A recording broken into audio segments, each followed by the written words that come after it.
사람들과 잘 못 지내는 분들 공통점, 사람들한테 없는 거예요. 서열이 낮은 사람으로 봅니다. 거북한 거거든요. 먼저 연락해서 하지 마십시오. 그거 굉장히 저급한 자기 위로, 오히려 역효과가 납니다.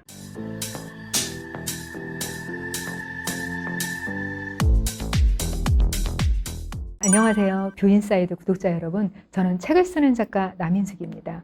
삶의 질을 어떻게 하면 높일 수 있을까? 이 문제에 대해서 고민을 하면서 26권의 책을 쓴 그런 책 작가인데요. 어른성장학교라는 유튜브 채널도 운영하고 있고요. 최근에는 마음을 가지러니라는 그런 심리 에세이 책을 내기도 했습니다. 저는요, 말 한마디로 신뢰를 얻을 수 없다라는 걸 표현하는 말 한마디. 그게 가장 신뢰를 주는 것 같습니다. 신뢰라는 것은 기본적으로 쌓여가는 거거든요.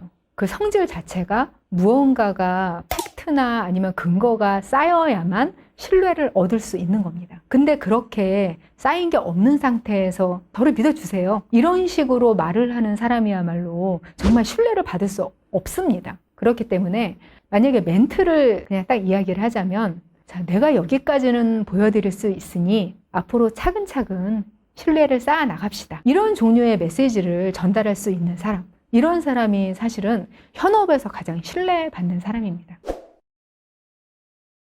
나이 들수록 사람들이 그 사람이 그 표정을 가지고 어떤 말을 할 때 어떤 마음인지를 굉장히 잘 짐작을 합니다. 우리가 짐작하는 것보다 다른 사람들은 더 잘 알아채거든요. 그렇기 때문에 기본적으로는 진심으로 대해야 합니다. 그리고 그 사람이 나한테 호감을 느끼면 좋겠다, 이런 생각을 가지고 있다면요, 그 사람에 대해서 관심을 가지셔야 돼요. 관계가 안 좋은 분들, 사람들과 잘 못 지내는 분들, 이런 분들의 공통점, 정말 100% 나오는 공통점이 뭐냐면요, 사람들한테 관심이 없는 거예요. 나는 저 사람한테 관심은 없지만 저 사람들은 나를 좋아해 줬으면 좋겠어. 그래서 내가 뭔가 잘해주려고 하고 뭔가 선물도 하려고 하고 하는 노력을 하는 거죠. 근데 그 모든 행동들이 그 사람에 대한 관심이 없으면은 오히려 역효과가 납니다. 아첨을 할 때도요, 그 사람에 대해서 관심이 있으면서 하는 아첨과 그렇지 않은 아첨은 너무나 다릅니다. 이 사람에 대해서 잘 알고 있어서 저 사람이 어떤 면에서 굉장히 뛰어나고 또 그 사람도 얘기해주면 알 것 같아, 이런 면을 콕 집어서 칭찬을 해주면은요, 정말 좋아합니다. 어떤 사람이 정말 지적으로 훌륭한 사람이고 업적을 이루려고 하는 사람인데 그 사람한테 정말 외모가 아름다우세요, 그런 칭찬을 하면은 그 사람이 그렇게 기분 좋아하지 않거든요. 본인이 노력하고 투자하는 거에 대해서 알아줘야지 기분이 좋은 거죠. 그렇게 관심을 가지면은 어떤 면에서 칭찬을 해야 할지, 또 그 사람이 좋아할 만한 말이 어떤 것인지 그런 걸 알아챌 수가 있습니다. 자, 그리고요, 만약에 뭔가 아부를 하고 싶다. 근데 저 사람이 오히려 그 아부를 들었을 때 너무 불편해하고 부끄러워해, 무안해해. 저 그러지 마세요, 이렇게 대놓고 이야기하시는 분들도 있으세요. 그리고 어떻게 그렇게 뻔뻔한 얼굴로 대놓고 칭찬을 하실 수가 있냐고 농담 삼아서 이제 그만하시라, 이렇게 말씀하시는 분들도 계세요.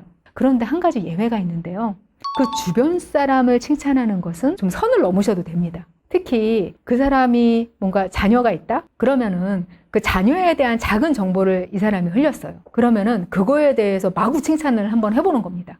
여기는요, 자기 자신에 대해서 칭찬을 들을 때하고는 차원이 다릅니다. 아무리 과하게 칭찬을 들어도 그 누구도 그것을 막 부정하거나 아예 그 정도까지는 아닙니다 막 이러면서 거부하지 않을 거예요. 그걸 과하다고 느끼지 않으면서 무조건 기분 좋아합니다. 그 자식 같은 경우, 자녀 같은 경우가 사실 가장 크고요. 그리고 그 외에도 그 주변에 있는 분들, 배우자라든지 부모님이라든지 아니면 같이 일하시는 그런 가까운 사람들이라든지 그런 분들 칭찬을 하면은요, 칭찬의 반사 효과를 낼 수가 있어요.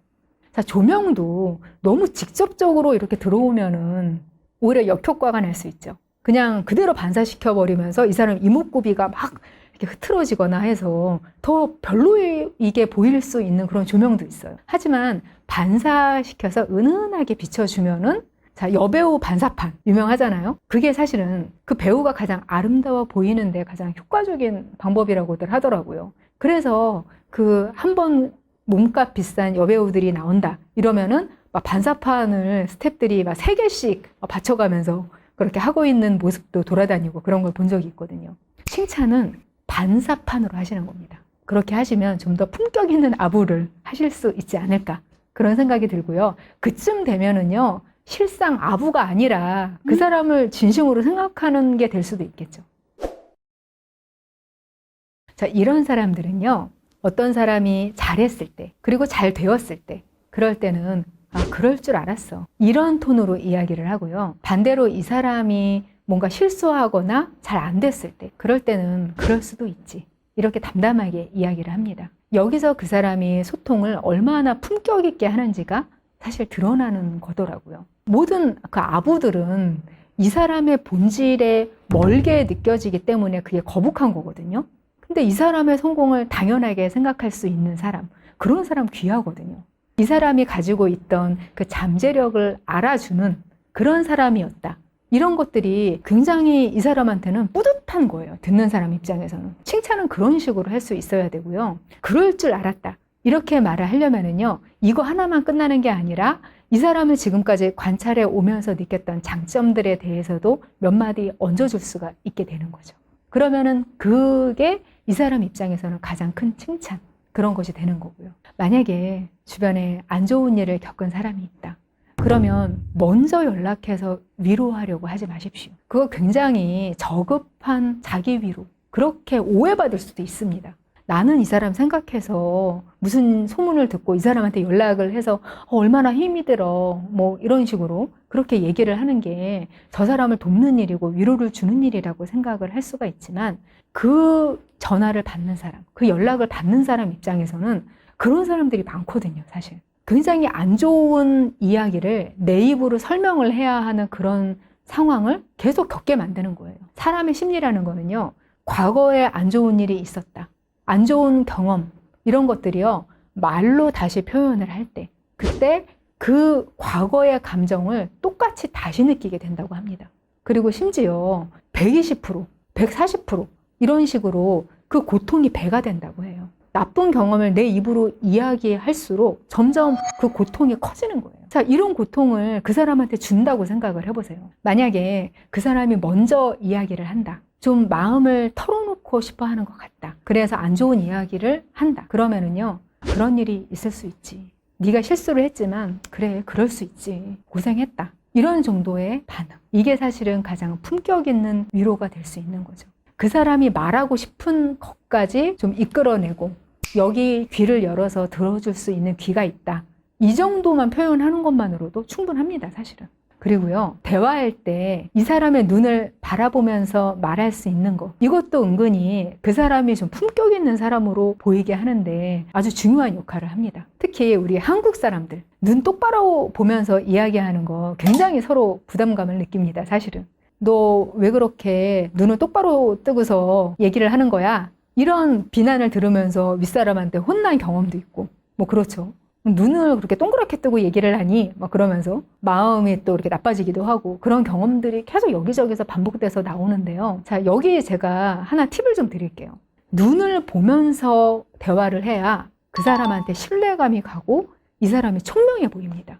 그 사람이 하는 말이 내 안으로 들어옵니다. 근데 이걸 못 보는 분들이 계세요. 그리고 상대방이 눈 똑바로 보는 거에 대해서 저 사람이 좀 무서워할 것 같아, 이런 부담감을 내가 느낄 수도 있어요. 그러면은 시선을 여기저기 그 얼굴 안에서 옮기시는 겁니다. 눈동자를 이렇게 보기도 했다가, 코를 보기도 했다가, 또 인중을 보기도 했다가, 또 이렇게 귀를 보기도 했다가, 그런 식으로 좀 머물다가 또 잠시 후에 옮기고, 이런 식으로 하면은 서로 좀 부담을 줄일 수가 있어요. 근데 어떤 분들은 그걸 피하기 위해서 말을 하면서도 자꾸 다른 곳을 보면서 이야기를 하십니다. 누구한테 이야기를 하는 건지 모르게. 그러면은요, 뭐 서구 문화권에서는 저 사람 뭐 사기꾼이다, 믿을 수 없는 사람이다, 아예 그렇게 단정을 하고요. 우리나라에서도 그렇게 긍정적으로 보지 않습니다. 일단 눈을 마주치지 못하는 사람, 이런 사람들은 서열이 낮은 사람으로 봅니다. 그 아이들 세계에서 쟤 찐따야, 이런 그 나쁜 말로 이야기를 하는 그런 대상이 되는 친구들이 되게 눈을 못 마주칩니다. 그래서 사람들하고 만날 때 꼭 이 사람을 내가 이겨먹어야겠다, 그런 목적이 아니더라도 내가 좀 괜찮은 사람, 품이 있는 사람, 어디 가나 자신감이 있는 사람, 이런 사람으로 보이고 싶다면은 이 시선을 관리하는 것도 놓치지 않으시면 좋겠습니다. 말씀드리면 의외라고 많이들 반응을 하시는데요. 자꾸 뭘 해주려고 하지 마십시오. 관계가 서투신 분들이 자꾸 뭔가 관계를 맺고 또 호감을 얻기 위해서 무언가를 자꾸 해주려고, 그리고 좋은 말을 해주려고 하거나 아니면은 먼저 뭘 도와주려고 하거나 선물을 하려고 하거나 자꾸 이런 노력을 많이 하시는 거예요. 여기서 먼저 생각을 하셔야 될 게 그게 내 입장에서만 좋은 거, 그런 걸 자꾸 주려고 하는 건 아닌지 그걸 생각해 보셔야 된다는 거죠. 나는 정말 케이크를 너무 좋아해. 생일날만 되면은 정말 케이크가 꼭 있어야 되는 사람이고 케이크를 선물로 주는 사람이면 무조건 좋은 사람처럼 느껴져. 이러는 분들이 있어요. 근데 어떤 분들은 생일 때 이거 그냥 생각 없이 할 수 있는 흔한 선물 아니야? 이럴 수도 있는 거예요. 이거는 그냥 사람마다 다 다른 거고 이걸 좋다 나쁘다 단언할 수 없는 거죠. 근데 그 사람한테 1대1에 관심 없이 무조건 내 입장에서만 나 케이크 좋으니까 무조건 케이크 줘야지. 저 사람만 보면 자꾸 케이크 줘요. 이런 종류의 사람이면은 이 사람이 벽을 느낍니다. 이 사람은 소통이 안 되는 사람이구나. 그리고 상대방의 입장을 생각할 줄 모르는 사람이다. 이런 걸 알아챕니다. 그러면서 점점 더 이 관계를 기피하게 되는 경향이 있습니다. 반대로 또 내가 내 입장에서 좋은 것들을 자꾸만 줘요. 제가 아는 분 중 한 분은 농사 짓는 친구들, 이런 친구들이 자꾸만 수확철이 되면은 엄청난 양의 농산물을 집으로 다 보낸대요. 근데 이분은 그 농산물을 또 싫어하는 농산물이에요. 마침 딱 그거 안 먹는다고 얘기까지 했대요. 근데도 이분은 수확철이 되면은 여기 거 맛있어 그러면서 엄청나게 큰 걸 보내는 거예요. 그럼 이분은 그걸 주변 사람들한테 나눠주느라고 너무 애를 먹는다고 그렇게 말씀하시더라고요. 자, 이런 종류의 호의, 이런 거면은 상대편이 그걸 받는다고 해서 기분 좋거나 아니면 이 사람에 대해서 좋게 생각하지 않겠죠. 오히려 부담이겠죠. 근데 이런 것을 내가 준다고 해서 막 베풀고 나도 여기다 마음을 썼어. 이렇게 수고를 했어. 이렇게 힘들게 농사 지어서 내가 수확도 힘들게 했어. 그리고 이거를 붙이는 것도 굉장히 번거로워. 근데 이걸 내가 했는데 그걸 받은 친구가 별로 좋아하지 않는 것 같아. 그러면 나는 퍼주기만 하고 받는 게 없는 사람인가? 이러면서 관계가 틀어지는 경우가 정말 많습니다. 관계에 서투신 분들이 늘 이런 과정을 통해서 실망을 하고 또 어떤 다른 사람한테 배척받기도 하는 게 반복되는 거죠. 그래서 없어 보이지 않으려면요, 다른 사람의 도움을 청했을 때 최선을 다해서 도와줍니다. 그리고 그 사람이 좋아하는 것을 알게 되었을 때 또 그걸 주기도 해요. 하지만 내가 먼저 내가 너를 생각하고 있다는 걸 표현을 하기 위해서 무조건적으로 자꾸 베풀려고 하고 그리고 먼저 주려고 하고 또 그걸 내가 기억하고 있으면 안 됩니다. 내가 잊어버릴 만큼 그 정도의 작은 것을 내가 줄 때 기분 좋으려고 해주면 괜찮아요. 그것까지는. 근데 내가 지난번 생일에 10만 원짜리 선물을 줬는데 저 친구는 나한테 7만 원짜리 선물을 줬어. 이거는 저 친구가 나에 대해서 그만큼 보답하지 않는 그런 성향인 거고 나에 대해서 그 정도밖에 생각을 안 하는 거네. 이렇게 생각하시는 분들이 있으시거든요. 근데 나는 그 정도까지 내가 똑같은 걸 바란 것까지는 아니었어. 하지만 비슷하게라도 맞춰야지. 이렇게 말씀들을 하세요. 하지만 이미 기억하고 있잖아요. 내가 10만 원짜리 줬다는 걸. 내가 10만 원짜리 줬다는 그 자체를 기억할 수 없을 정도로 내가 가벼운 마음으로 주는 행위 자체를 즐길 수 있을 때, 그럴 때만 주시는 거예요. 그게 쿨한 태도에서 나오거든요. 저절로 배워 나와요. 그리고 그런 사람이 매력 있어 보입니다. 그리고 그런 사람이 기품 있어 보입니다. 주변에 사람들이 좀 더 나은 대접을 하고요. 자, 만약에 처음 만나는 사람, 이런 사람들 앞에서 조금 더 나은 사람, 좀 품위 있는 사람으로 보이고 싶어, 이런 생각을 하고 계신다면요, 말의 분량을 조절을 잘 하셔야 됩니다. 내가 너무 많은 말을 해서 저 사람이 말을 못해, 이런 거 의식을 만약에 중간에라도 하신다면은 기회를 드려야 돼요. 그 사람한테 질문을 좀 알맞게 할 수 있는 그런 사람이 되어야만 하는 거죠. 첫 만남에서 정말 품격 있는 사람으로 보이려면은요, 질문을 잘 하시면 됩니다. 거기서 차이가 많이 나는 게요, 여럿이 모임이 있잖아요. 그럼 거기서 어떤 분이 대화를 주도하는 분이 나옵니다. 그 대화를 주도하는 분이 정말 품이 있다, 이렇게 느껴질 때가 어떤 때냐면, 어떤 분이 막 얘기가 길어져요. 말을 하는데, 질문에 대한 답을 하는데 한 사람이 너무 대화를 많이 하는 것 같은 분위기가 이어지면 상대적으로 소외가 된 것 같은 분에게 자연스럽게 질문을 던지시더라고요. 대표님은 지난번에 이러이러하시다는 소식을 들었는데 어떻게 그렇게 하신 거예요? 좀 방법 좀 알려주세요.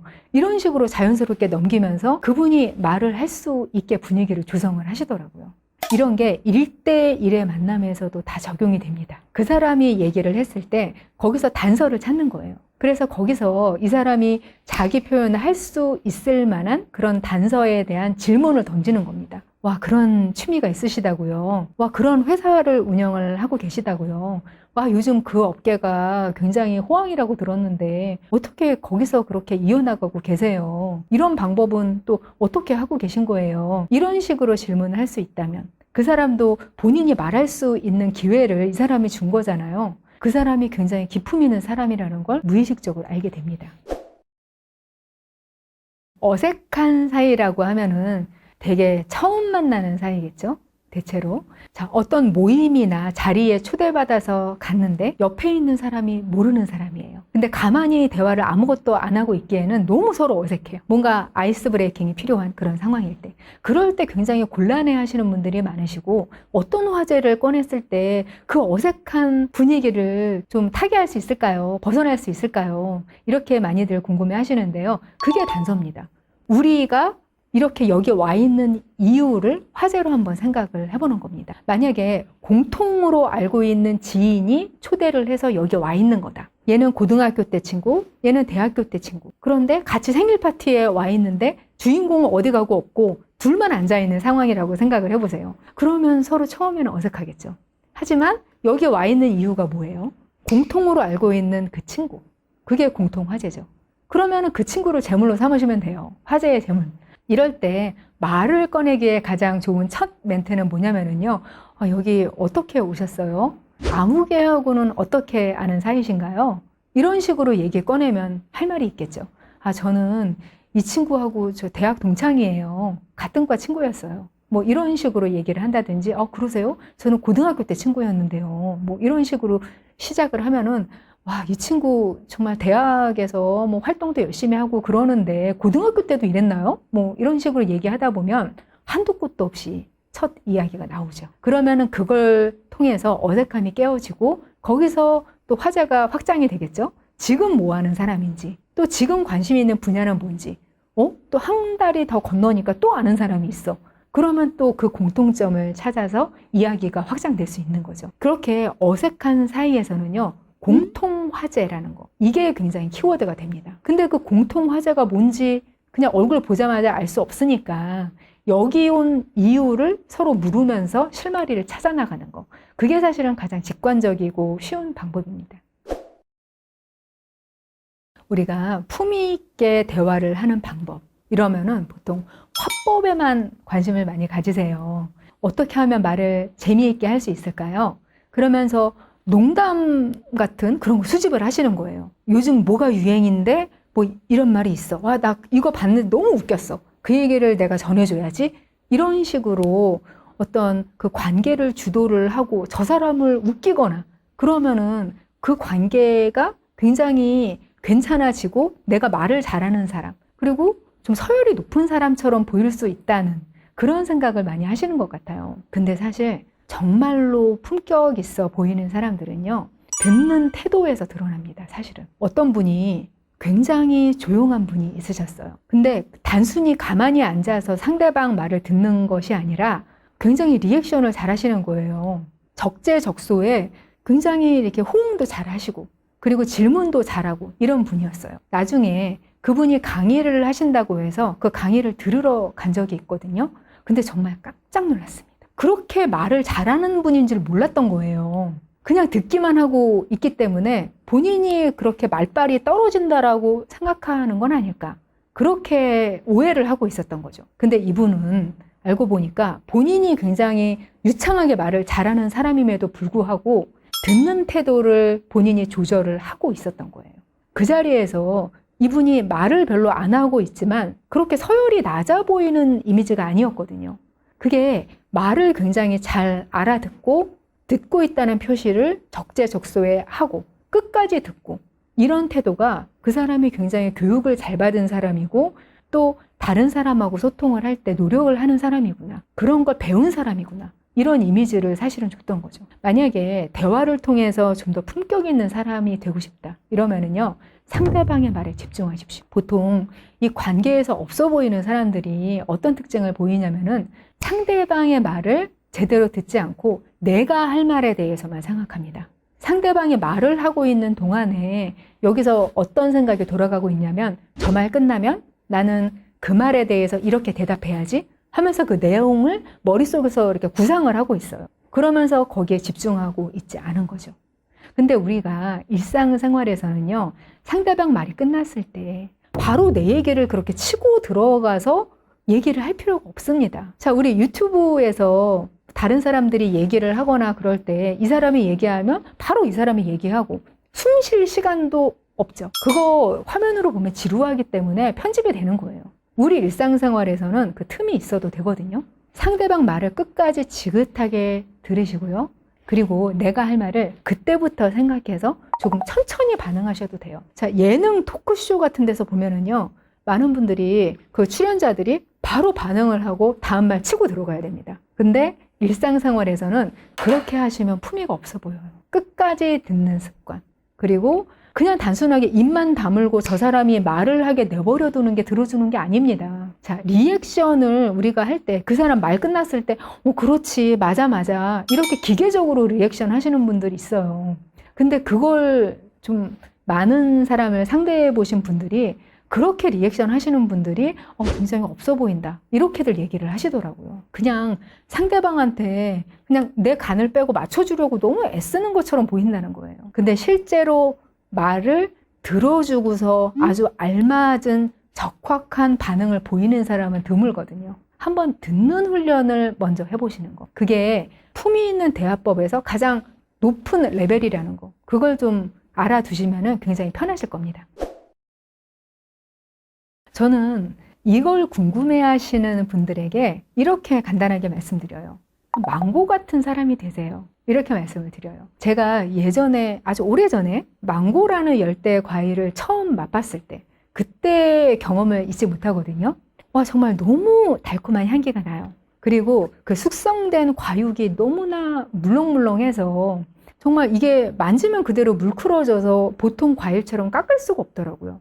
껍질을 깎으려고 하면 다 내 손 안에서 물크러지는 그런 과일이죠. 이건 도대체 어떻게 먹는 거야? 하고 궁금했는데 이 과육을 다 먹고 나니까 씨앗이 나오는 거예요. 근데 그 씨앗이 그냥 상상하던 것보다 크기가 너무 컸어요. 와, 이거 그냥 왕갈비 뜯는 것 같은데? 이런 기분이 들었는데 상상할 수 없을 정도로, 이전에 본 적 없을 정도로 그 말랑말랑하고 향긋한 과육. 겉으로 보기에는 그렇게 보여야 합니다. 하지만 정말 조금만 들어가도 이 사람이 중심이 이렇게 단단하구나 하고 바로 느껴지는 사람. 이런 사람이 정말 기품 있는 사람으로 보이는 거죠. 자, 이렇게 하려면은요, 무조건 타인에게 맞추려고만 하는 사람이 되어서는 안 되고요. 나 자신에게 관심이 있는 사람이어야 합니다. 내가 무엇을 잘할 수 있는 사람이고 또 무엇을 좋아하는 사람이고, 그리고 어떤 노력을 해서 내 인생을 내 의지대로 이끌어 나갈 수 있는 사람이고, 이런 노력을 해서 자아에 대한 인식이 분명한 사람이어야 돼요. 그래야 다른 사람과 내 거리, 그 선의 위치를 내가 정할 수 있는 사람이 됩니다. 저 사람이 여기까지 너무 훅 들어온다. 그러면 그걸 알아채고 방어를 할 수 있는 사람. 하지만 그 방어하는 태도가 너무 가시돋친 게 아니라 그 망고처럼 부드럽게 내칠 수 있는 그런 종류의 사람. 이런 사람들은요, 정말 가장 높은 수준의 품격을 느끼게 해주는 그런 사람이 될 수 있는 것입니다. 우리가 품위 있는 사람으로 보이기 위해서 정말 중세 귀족 같은 그런 환경 안에서 살아야 될 필요는 없어요. 타인을 생각하는 마음, 그리고 나 자신에 대해서 좀 더 관심을 기울이고 태도로 관리할 수 있는 의지, 그것만으로도 충분합니다. 지금까지 뷰 인사이드였습니다.